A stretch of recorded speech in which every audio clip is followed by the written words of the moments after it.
તમારું સ્વાગત છે મારા કિચનમાં. આજે આપણે બનાવીશું ના મેંદો કે ના તળવાની ઝંઝટ. આજે આપણે નવા સ્પ્રિંગ રોલ, વધેલી રોટલીના આવા સ્પ્રિંગ રોલ જો તમે બાળકોને બનાવીને આપશો તો બાળકો તમારા પાસે વારંવાર બનાવે એટલા ટેસ્ટી અને બહારના પણ તમે ભૂલી જશો. જો તમને મારી રેસિપીઓ ગમતી હોય અને હજુ સુધી ચેનલને સબસ્ક્રાઈબ ન કર્યું હોય તો સબસ્ક્રાઈબ કરજો અને બાજુમાં આપેલી ઘંટી દબાવજો એટલે નવી નવી રેસિપીના નોટિફિકેશન આવે. તો ચાલો બનાવીએ.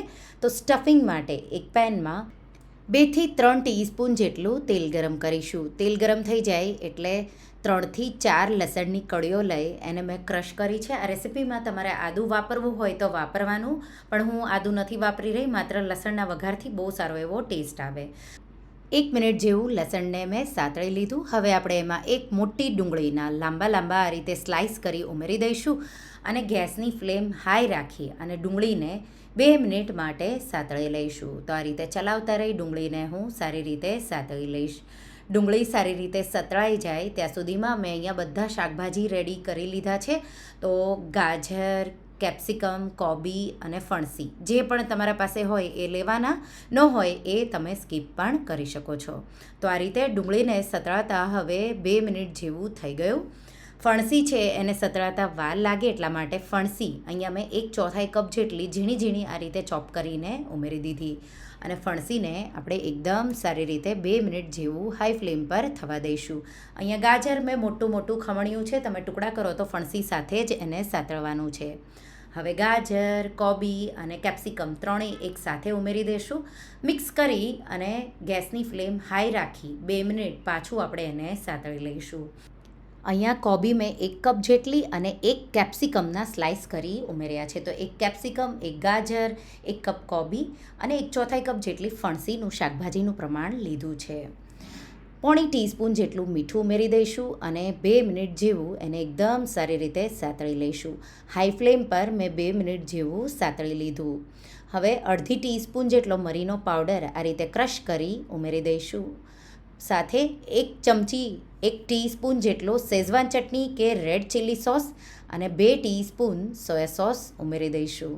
અહીંયા શેઝવાન ચટણી કે શેઝવાન સોસ જે પણ તમારા પાસે હોય એ તમારે ઉમેરવાનું, એનાથી બહુ સારો એવો ટેસ્ટ આવે. એ ન હોય તો રેડ ચીલી સોસ તમારે ઉમેરવાનું. ને ગેસની ફ્લેમ હાઈ રાખી 2 મિનિટ જેવું પાછું આપણે એને સાતળી લઈશું.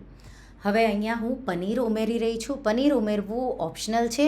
50 ગ્રામ જેટલું પનીર તમે ઉમેરશો એટલે એનું પ્રોટીન અને કેલ્શિયમ બે આવી જશે. તો બાળકો માટે જો બનાવવાના હોય તો 50 ગ્રામ જેટલું પનીર હાથેથી મસળી, ઘરનું બનાવેલું કે બહારનું ગમે તે તમે ઉમેરી શકો.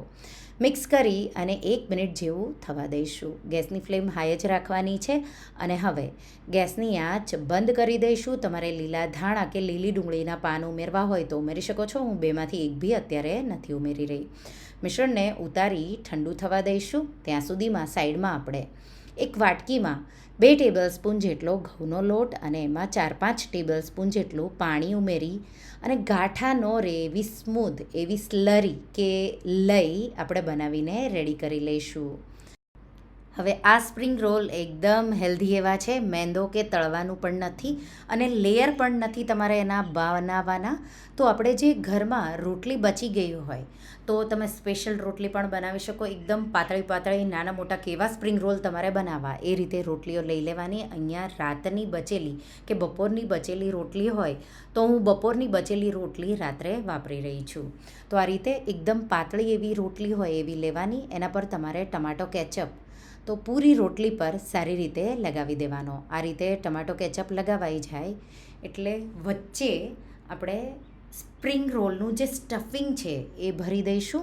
તો અહીંયા હવે તમારે આ રેસિપીથી 6 થી 7 જેટલા સ્પ્રિંગ રોલ બનશે. રોટલી તમારી કેટલી નાની મોટી ઓછા બનાવવા હોય તો સ્ટફિંગનું પ્રમાણ તમારે વધારે લેવાનું. તો આ રીતે મેં સ્ટફિંગ વચ્ચે તો એકદમ વધારે પ્રમાણમાં મેં લીધું છે અને પછી આ રીતે રોટલીને આપણે આ રીતે ફોલ્ડ કરી રોલ વાળી લઈશું અને લાસ્ટમાં જે લઈ બનાવી છે એનાથી આપણે ચિપકાવી દઈશું. અને હવે સાઇડ્સ છે એ આપણે કટ કરી અને એને આપણે બહાર કાઢી લઈશું. તો સાઇડ્સ છે એ આપણને જરૂર નહીં પડે. સ્પ્રિંગ રોલ જેવો લુક જોવે તો તમારે સાઈડની આ રોટલીઓ આ રીતે કટ કરી અને બહાર કાઢી લેવાનું. તો આ રીતે એ જ રીતે હું બીજો સ્પ્રિંગ રોલ પણ રેડી કરી લઈશ. તો આ રીતે રોટલી પર ટમાટો કેચઅપ લગાવી સ્ટફિંગ ભરી અને રોલ વાળી દઈશું અને લાસ્ટમાં મેં લઈ લગાવી અને એને ચિપકાવી દીધું. આ રીતે તમે ચિપકાવી દો પછી તમારે એને સાઇડ્સ એની કટ કરી લેવાની છે અને એને આ રીતે રેડી કરી લેવાનું. તો આ રીતે મેં 4 એકસાથે અત્યારે બનાવી રેડી કરી લીધી. એકદમ સ્પ્રિંગ રોલ જેવો લુક આવશે અને આપણે આમાં મેંદો પણ બિલકુલ નથી વાપર્યો અને ઘરની જે બચેલી રોટલી હોય એ પણ વપરાઈ જશે. હવે નોનસ્ટિક તવો લઈ લઈશું અને એને મીડિયમ ફ્લેમ પર ગરમ કરી પછી આ રીતે ઘી ફેલાવી દઈશું અને અત્યારે મેં 4 સ્પ્રિંગ રોલ રેડી કર્યા છે. આપણે એને શેકીશું. હવે જે રોટલી હોય ઓલરેડી શેકેલી હોય તમે એને બધી સાઈડથી થોડી થોડી આ રીતે ફેરવી શેકશો એટલે બહારનું લેયર એકદમ ક્રિસ્પી એવું થઈ જશે. જરૂર લાગે એટલું ઘી તમારે છાંટતા જવાનું. તેલમાં પણ તમે એને શેકી શકો અને આ રીતે ક્રિસ્પી થઈ જાય બધી સાઈડથી. મને અહીંયા 4 મિનિટ જેવો ટાઈમ લાગ્યો. 1 મિનિટ જેવું મેં બધી સાઈડથી શેક્યું. ક્રિસ્પી અને ગોલ્ડન એવો આવો કલર આવી જશે. જે સાઈડ પણ તમને સોફ્ટ લાગે એ સાઈડ તમારે ફેરવી અને બધી સાઈડથી શેકી લેવાની. આ રીતે તમે જોઈ શકો છો બધી સાઈડથી શેકાઈ ગઈ, એકદમ ક્રિસ્પી એવી થઈ ગઈ. એટલે હવે આપણો આ સ્પ્રિંગ રોલ તો રોટલી શેકાઈ જાય અને ક્રિસ્પી થઈ જાય એટલે રેડી છે. તો ના તો મેંદો ના તો તળવાનું પણ સ્ટફિંગ છે એકદમ ટેસ્ટી એવું બનશે અને આ સ્પ્રિંગ રોલ તમે જેટલા પણ બનાવશો એટલા ઓછા પડશે. હવે જ્યારે સર્વ કરો ત્યારે તમારે વચ્ચેથી એને આ રીતે કટ કરી અને સર્વ કરવાના. તો હું અત્યારે એક જ સ્પ્રિંગ રોલને મેં કટ કર્યો છે. તમે બધા કટ કરી પ્લેટમાં ગોઠવીને પણ સર્વ કરી શકો છો. તો આ રીતે વધેલી રોટલીના જો તમે ક્યારેય આવા સ્પ્રિંગ રોલ હેલ્ધી એવા ન બનાવ્યા હોય તો એકવાર તમે ટ્રાય કરજો. તમે વારંવાર બનાવશો, સાથે બહુ ઓછા ટાઈમમાં બની જશે અને ઘરમાં બધાને બહુ જ ભાવશે.